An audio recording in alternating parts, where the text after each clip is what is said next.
Boa noite, irmãos e irmãs, graças e paz. Estamos iniciando mais uma live, Orai Sem Cessar. Eu sou o pastor Anderson, pastor da Igreja Presbiteriana de Blumenau.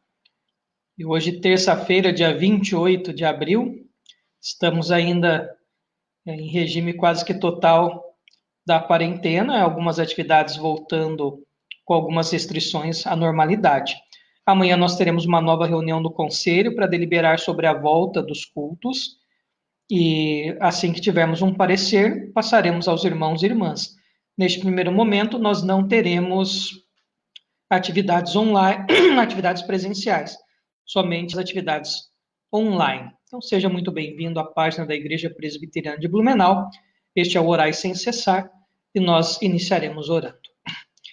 Senhor, nós agradecemos pelo dia que o Senhor nos deu, agradecemos pelo teu cuidado, pelo alimento, agradecemos pelo teto sobre a nossa cabeça e reconhecemos que o Senhor tem dado muito mais do que a gente merece. Obrigado, ó Pai, pela tua providência e pelo teu amor. Senhor, nós intercedemos pelo nosso planeta, pela nossa nação, pela nossa cidade, pelo nosso estado, enfim, ó Pai, por todo mundo que agora sofre por causa da epidemia do Covid-19, que o Senhor tenha misericórdia, ó Pai, e que essa pandemia acabe logo, para que voltemos às atividades cotidianas. Senhor, nós intercedemos pela questão econômica, saberemos dos grandes impactos que sobrevirão, sabemos que muitos já estão sofrendo os impactos econômicos e outros também, mas nós pedimos que o Senhor tenha misericórdia, Deus, de todos aqueles que já estão desempregados e aqueles que sofrerão impactos financeiros com a pandemia. Colocamos isso nas tuas mãos e cremos na tua providência, em nome de Jesus. Amém. Então vamos lá, dando continuidade à nossa série de estudos, hoje o capítulo 9 de Oséias. Capítulo 9. Capítulo 9. Oséias, capítulo 9.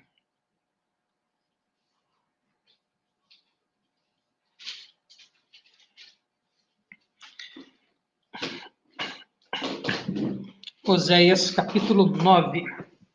Diz o seguinte, Oséias 9. Povo de Israel, deixe de se alegrar, pare de fazer festas como os outros povos fazem. Vocês abandonaram a Deus e adoraram ídolos. Em todos os terreiros onde o trigo é malhado, vocês se venderam como prostitutas ao Deus Baal e gostaram do pagamento que receberam dele. Mas daqui a pouco não haverá trigo nem azeite e faltará vinho. O povo de Israel não ficará na terra de Deus, o Senhor, mas precisará voltar para o Egito e na Síria comerá alimentos impuros. Naqueles países eles não poderão fazer ofertas de vinho ao Senhor, nem oferecer os sacrifícios que ele gosta. A comida que comerem será como a que é servida num velório, e todos os que a comerem ficarão impuros. Não poderão apresentar ofertas de alimento no templo do Senhor, só poderão comê-las. E o que é que eles vão fazer quando chegarem os dias das festas realizadas em honra do Senhor? Vão fugir para não serem destruídos, mas os egípcios os pegarão e os sepultarão na cidade de Mênfis. Os seus preciosos objetos de prata serão cobertos de espinheiros, e o mato tomará conta das suas casas. Está chegando o dia do castigo, o dia em que Deus castigará o seu povo, e o povo de Israel, e que o povo de Israel fique sabendo disso. Mas vocês dizem, esse profeta está maluco, diz que é inspirado, mas é louco. Vocês falam assim porque estão cheios de maldade e de ódio. Deus me mandou como profeta para avisar o seu povo, mas em todos os lugares eles armam armadilhas para me pegar. Até no templo de Deus eles me perseguem. Eles se afundaram tanto no pecado quanto o povo que estava em Gibeá. Deus lembrará dos pecados deles e os castigará. O Senhor Deus diz: quando encontrei Israel pela primeira vez, fiquei alegre como quem acha uvas no deserto, e ao ver os antepassados de vocês, fiquei contente como quem vê os primeiros figos maduros. Mas quando eles chegaram ao Monte Peor, ali começaram a adorar o Deus Baal e se tornaram tão nojentos como os ídolos que eles amaram. A grandeza de Israel irá embora, voando como uma ave.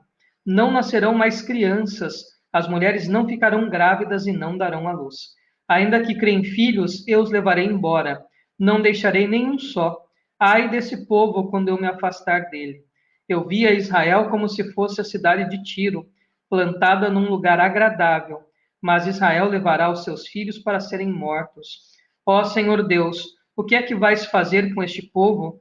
Faze com que as mulheres não possam ter filhos, e se tiverem, seca o seu leite, para que não possam dar de mamar.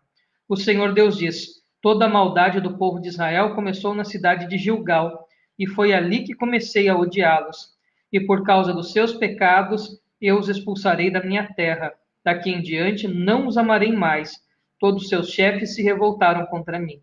Israel está ferido, é como uma árvore que não dá frutos, porque as suas raízes secaram.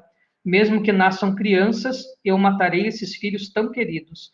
O meu Deus rejeitará o seu povo, porque eles não lhe obedecem, e eles andarão sem rumo entre outras nações.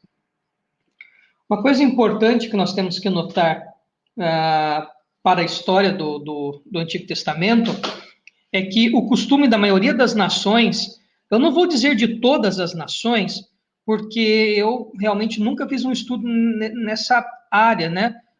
Nós chamamos um estudo etnológico, né, de todas as etnias que estavam ali no período de Israel, para eu saber com exatidão.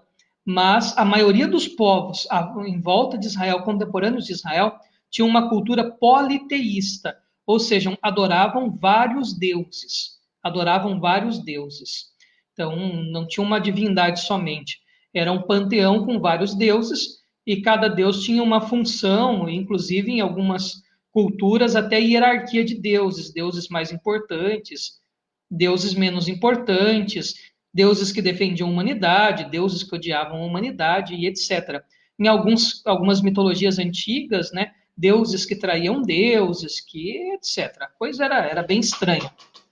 E aí surge um povo, numa época em que quase todo mundo conhecido segue uma linha politeísta de adoração a vários deuses, com uma cultura estritamente monoteísta, de um Deus só.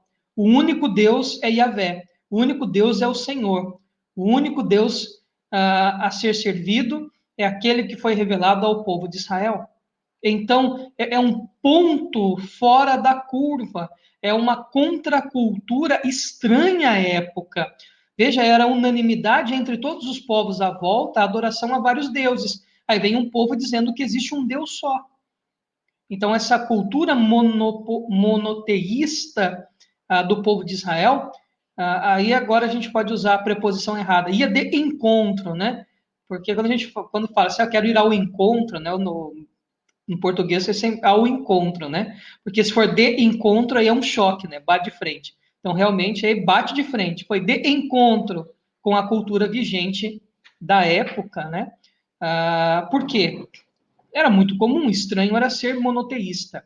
Então, isso, só para ficar claro, para a gente entender por que Israel tinha tanto embate e tanto problema acontecia. Quando o povo de Israel sai do Egito e entra em Canaã, quando Josué era líder, Moisés já havia morrido, eles acabam gostando desta adoração a vários deuses, ou seja, o coração do ser humano é idólatra. E aí a corrupção de adorar outros deuses, principalmente num culto que envolvia muita bebida alcoólica, uma sexualidade exacerbada, até prostituição ritual, enfim, né? E um suposto retorno desses deuses de fertilidade, né? Com colheitas em abundância, os animais também produzindo bastante, né? O gado e etc. Então, prosperidade, fertilidade, enfim. Eles facilmente abandonaram essa religião muito diferente das demais, né? Abandonaram as leis que Deus tinha dado por intermédio de Moisés e começaram a adorar outros deuses e a misturar os cultos. Então, só para você entender, né, era quase que uma exclusividade desse povo de Israel e de Judá, nesse período histórico, serem monoteístas. Por isso que dava muito embate. Outra coisa importante que a gente tem que entender também, agora já ligado a esse capítulo 9 de Oséias, é que se no capítulo 8 havia acusação, agora o capítulo 9 vai expor o estado do exílio, vai expor a dor que o pecado traz. Ou seja, o capítulo 9 traz a consequência desta idolatria, a consequência dessa desobediência por parte do povo, né? Lembre-se, né? Deus compara a prostituição, a adoração a outros deuses, a adultério, enfim, a traição, né? Deus sente-se marido traído pelo seu povo que o abandona por causa de outros deuses. E agora, no capítulo 9, nós temos uma imagem muito forte do que vai ser o exílio. Para você ter uma ideia, nenhuma guerra é boa, né? Então, houve um cerco em volta de Samaria. Antes desse cerco, em volta da capital de Israel, Samaria, existiram outras guerras, outros problemas, né? Existiram outras dificuldades que esse povo enfrentou.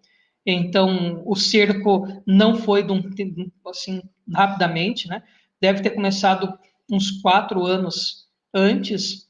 Então, várias guerras que iam acontecendo ali, em volta de Samaria, e criando caos, até que finalmente Samaria cai, até que Samaria não resiste, o povo de Israel é levado cativo. À medida que você vai servir como escravo, olha, você perde a sua identidade. Você vai ser levado para aquela nação para servir e sem ter vontade. Você não poderia mais cultuar a Deus, você não teria mais propriedade, não teria mais posse, não teria liberdade. Você era um trabalhador, uma trabalhadora, um escravo, uma escrava. Vivia ali com um chicote no lombo para trabalhos forçados, subjugado por uma nação. E mais, né? Não havia nenhum conforto. O escravo dormia no chão, muitos não tinham nem um abrigo para ficar. Então era uma condição extremamente humilhante, extremamente dolorosa, né? Você ser levado como escravo. E aí, o contraste do capítulo 9 é mostrar que lá, enquanto eles estiverem no cativeiro, no exílio assírio, eles vão lembrar das festas e das cerimônias religiosas, e ali eles não vão poder celebrar o Senhor. Ali eles não vão poder ter culto, não vão poder oferecer sacrifícios a Deus. Ali não vai haver o culto a Yahvé. Por quê? Você é escravo em outra nação, você é quase que obrigado a aceitar a divindade daquela nação ou as divindades e jamais ter a sua prática de culto. Ou seja, o cativeiro assírio vem como uma punição divina, como consequência dos pecados de Israel, mas com um fim pedagógico. Um castigo pesado, o duro, mas com um fim de ensino. A privação faria com que aquele povo compreendesse como que eles estavam errados e como que eles deveriam voltar-se para Deus. Mas daí já era tarde, porque o arrependimento que eles tiveram no meio do caminho, antes da invasão assíria à sua capital, né, a capital de Israel, Samaria, era um arrependimento falso, como o próprio Oséias já denuncia. Então, para a gente aplicar esse texto, né, eu falei um pouquinho disso ontem e reforço hoje.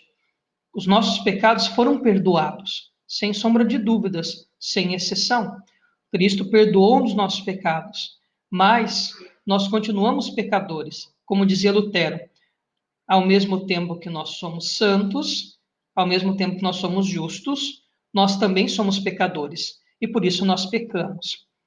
O perdão já é dado por Cristo? Claro. Nós não somos perdoados porque pedimos perdão. Somos perdoados porque Cristo na cruz assumiu a culpa pelo nosso pecado e pagou o preço.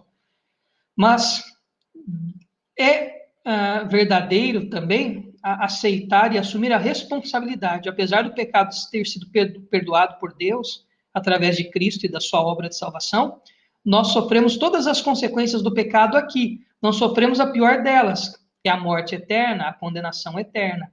Mas as punições, as consequências e a responsabilidade pelos nossos atos aqui são reais, verdadeiras, e nós enfrentamos mesmo à medida que você peca. E talvez olhar esse texto e ver, é um texto triste, eu fiquei um pouco chocado em ler Oséias 9, né? Reli e li em outras traduções, li outras versões da Bíblia, li um artigo aqui de quase 50 páginas de história do reino da Síria, para tentar encaixar algumas coisas, e a conclusão é muito triste, é um texto triste. Quando falam que eles vão comer as comidas como que se serve uma comida num velório, já parou para pensar?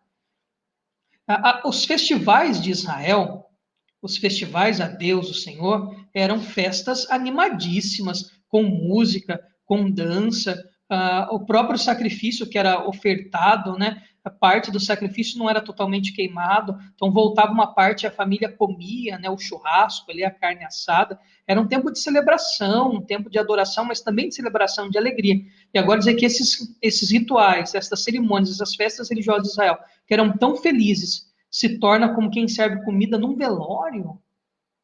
Então, o que isso demonstra? A consequência do pecado. Pastor, o pecado foi perdoado? Sim, mas e a consequência? Com exceção da consequência eterna, que é a eterna separação de Deus. Todas as outras consequências daqui, desta nossa existência, da nossa vida, acontecem. É só ver a tristeza do povo de Israel. O versículo 9 mostra a amargura que será o exílio assírio. E por que também não dizer o exílio babilônico que vem sobre Judá 130 e poucos anos depois disso aí. Então veja que situação terrível. É um texto muito bom para falarmos de responsabilidade humana e de consequência do pecado. O pecado traz dor, traz destruição, traz tristeza. O pecado gera problemas para a gente de ordens emocionais, financeiras, conjugais, familiares, enfim, atrapalha a nossa vida. O pecado realmente destrói a nossa vida. Você é salvo? É salvo. Mas se é um indivíduo, um homem ou uma mulher, que insistem em viver no pecado, são fadados a viver infelizes, fadados a viver uma vida miserável, uma vida triste, uma vida à base de buscar, né? O pecado é como um poço sem fundo, né? Afunda e nunca acha, nunca está satisfeito. Mas a responsabilidade, quero que você entenda isso. Então, esse texto é para nos alarmar da destruição, da consequência que o pecado traz. Foi perdoado por Cristo, mas a responsabilidade humana pesa 100%. Nós somos responsáveis pelos nossos atos. E a proporção daquilo que a gente faz é proporcional, né? Proporcional à consequência. Então, todo tamanho de pecado é pecado, todo tamanho de pecado. Uma mentirinha, para Deus, é a mesma coisa que um homicídio. Então, se você mente e o outro é homicida, é o mesmo pecado, do mesmo tamanho para Deus. Mas as consequências de quem conta uma mentirinha e de quem comete um homicídio na vida real é muito diferente. Então, para quem, quando vai varrer a casa, vê aquele cantinho sujo aí, espalha sujeira para baixo do sofá. E para quem comete um adultério, o pecado para Deus é do mesmo tamanho. Mas as consequências que vive são muito diferentes. Uma sujeirinha embaixo do tapete pode dar uma discussãozinha, embaixo do sofá uma discussãozinha. Você passa a vassoura, passa o aspirador de pó, está resolvido. Um adultério pode custar a tua vida familiar, pode custar o teu casamento, o teu emprego, dependendo da tua função. E depois, para se recuperar, é um caminho bem longo. Então, aprendamos com esse texto a tristeza da consequência do pecado. E pasmem-se, né? Esse exílio, toda essa dor que Israel sofreria, é um ato de amor de Deus, disciplinando o povo dele. Mas se nós pararmos para pensar, se nós refletirmos um pouco, é a disciplina de Deus, sim, mas em última instância, Deus não é o provocador disto. Deus não tem prazer em fazer isto com o seu povo. Deus não é o autor do pecado para punir o seu povo. Simplesmente esse povo rebelde de Israel está sofrendo a consequência dos seus pecados.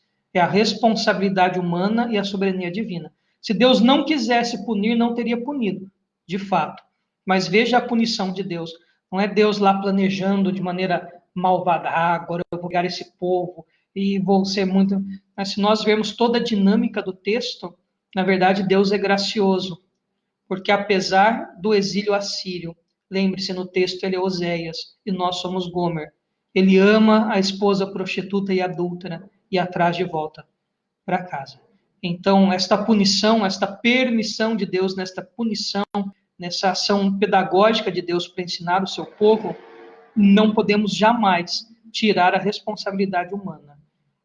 Essas alianças que esse povo fazia, esse coração voltado para outros deuses, essas alianças com nações estrangeiras, essa adoção do culto a deuses pagãos, trouxe ruína sobre Israel. Então, o exílio vem da parte de Deus, mas ao mesmo tempo também é 100% responsabilidade de Israel, responsabilidade pelos seus atos. Então, soberania divina e responsabilidade humana, se você conseguir me dizer onde começa uma e termina a outra, eu agradeço, porque eu acho que é uma crise de todo teólogo, né? Onde começa a responsabilidade humana, termina a soberania divina, onde começa a soberania divina, termina a responsabilidade humana, é um negócio complexo. Então, seja essa a nossa meditação para hoje. E amanhã, às 20 horas, capítulo 10 de Oséias. Então, vamos aos pedidos de oração.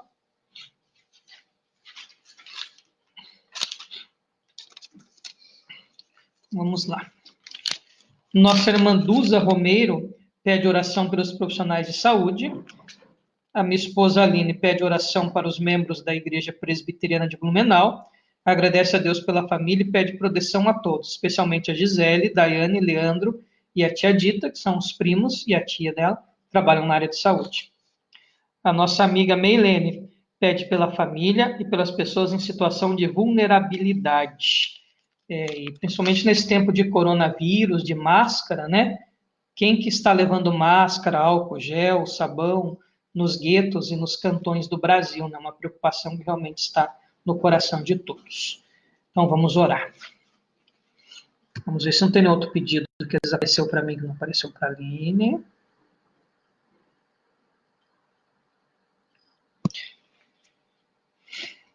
O nosso irmão Carmelito aqui, ó, pede oração para que essa doença acabe. Então, oremos. Senhor, nós nesta noite intercedemos por todos os nossos irmãos e irmãs, de maneira especial intercedemos pelo nosso irmão Fabrício, que está gripado, que o Senhor tenha misericórdia da vida dele, restaure a sua saúde, esta inflamação na garganta, o Senhor tenha misericórdia, que ele fique bem logo. Abençoa a nossa irmã Marília também, que não está muito bem hoje, ó Pai. Derrama a bênção, restaura a sua saúde, cuida dela, ó Pai. Abençoe todos os irmãos e irmãs da nossa igreja, das demais igrejas que nos assistem, e de todos, ó Pai, que assistirão este vídeo antes, que assistirão esses vídeos depois no YouTube, que a Tua poderosa mão esteja sobre todos eles. Pai, nós intercedemos por todos os profissionais de saúde que correm riscos, que estão lidando diretamente com pessoas infectadas com este vírus. O Senhor tenha misericórdia e os livre da contaminação. Colocamos nas Tuas mãos todos da área de saúde, ó Pai, que estão passando por essa situação complicada diante da pandemia. E, em especial, clamamos pelos familiares da Aline, pela Daiane, pela Gisele, pelo Leandro, pela tia Dita. Derrama a bênção, Pai, sobre a vida deles, da Gisele. Cuida, Pai, dos familiares da Aline, que sejam guardados sempre por Ti. Senhor, nós intercedemos também, de uma maneira muito especial, por todos os miseráveis da nossa nação, pelos pobres, por aquelas pessoas que são marginalizadas, excluídas, esquecidas, todas aquelas que nós fechamos os olhos, ignorando a existência delas, todos que estão em estado de vulnerabilidade. Que o Senhor os abençoe e os proteja nesse tempo de pandemia, de coronavírus, que a Tua graça e o Teu amor esteja com eles. Restaura, Pai, a sua circunstância social tão difícil. Restaura, Pai, dá dignidade a estas pessoas que muitas vezes vivem abaixo da miséria humana e não têm o mínimo de dignidade. Que, de fato, olhemos com olhos de amor para estas pessoas e que elas vejam na ação prática das igrejas cristãs os braços de Cristo estendidos, para ajudá-las nas suas necessidades. Que a nossa igreja e as demais não sejam omissas nesse tempo de coronavírus e em nenhum outro. Pai, abençoe todos os nossos irmãos e irmãs que estiveram conosco nesta noite, em nome de Jesus. Amém.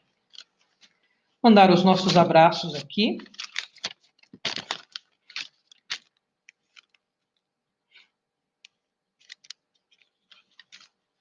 Então, mandar um abraço para a tia aqui e para o Chico, para a nossa irmã Gaia, para o Osni, para a Valéria, Rosilda, para o Dejaime. Deus abençoe muito, Dejaime. Saudade de você. Um abração para o Alex Melo, para a Rose Andrade, para a Duza Romeiro, para a nossa irmã Antônia, Lígia Soares, para o Mike Nascimento, né, o nosso cantor. Parabéns pela live de sábado, viu, Mike? Foi muito bacana, sim. Não perdeu em nada em qualidade e a transmissão, a parte técnica, vocal, instrumental, para nenhum artista desses profissionais, tá? Mas a diferença foi que o povo é tudo ungido aí, tudo fogo santo de Deus, né? E os outros são tudo pica-fumo, né, que fizeram live. Então, que Deus abençoe muito, viu, Mike? Muito bom, sabe? Um abração para Ana, para a dona Zeni, para o seu Dino, que nos assistem na Xerê. Para a Denise e para o Eliseu Costa, presbítero Eliseu Costa. O Eliseu é meu paizão lá de Lambari, né, no sul de Minas Gerais. Pensa num homem sábio, esse aí é demais, né? As lições que ele me ensinou, foi presbítero quando eu ainda estava no primeiro ano de ordenação, tinha 24 anos ordenado, né? Então, o Eliseu me ajudou muito na formação, me deu lições preciosas que eu carrego até hoje. Então, presbítero emérito lá da Igreja Presbiteriana de Lambari. Deus abençoe, Eliseu, Deus abençoe, Denise. Um abração para vocês aí em Lambari. Para a tia Claré e para o tio Zé, lá em Mogi Guaçu. Para o Osias Costa, para o Dirceu e para a Rosa. Para a nossa irmã Erenice, presbítero Delcio e para o Gabriel. Que Deus abençoe muito a vida de vocês. Então, vamos ver se apareceu mais alguém aqui. Irmã Dulceleia Pereira, Deus abençoe muito a sua vida. Nossa irmã Irene, lá de Mogi Guaçu, Deus abençoe. Apareceu o nosso irmão Carlito, o presbítero Flávio, Deus abençoe muito a sua vida. Então, os nomes que apareceram aqui posteriormente, caso a gente não tenha citado o seu nome, não fique triste, né? Porque às vezes eles não passam aqui para a gente. Então, vamos nos despedir com a bênção do Senhor e nós voltamos amanhã, às 20 horas, com o capítulo 10 de Oséias. Irmãos e irmãs, que a graça do nosso Senhor e Salvador Jesus Cristo, o amor, a bênção de Deus, o Eterno Pai, a comunhão e a consolação do Santo Espírito esteja com todo o povo de Deus aqui presente e espalhado sobre a face da terra para todos sempre. Amém.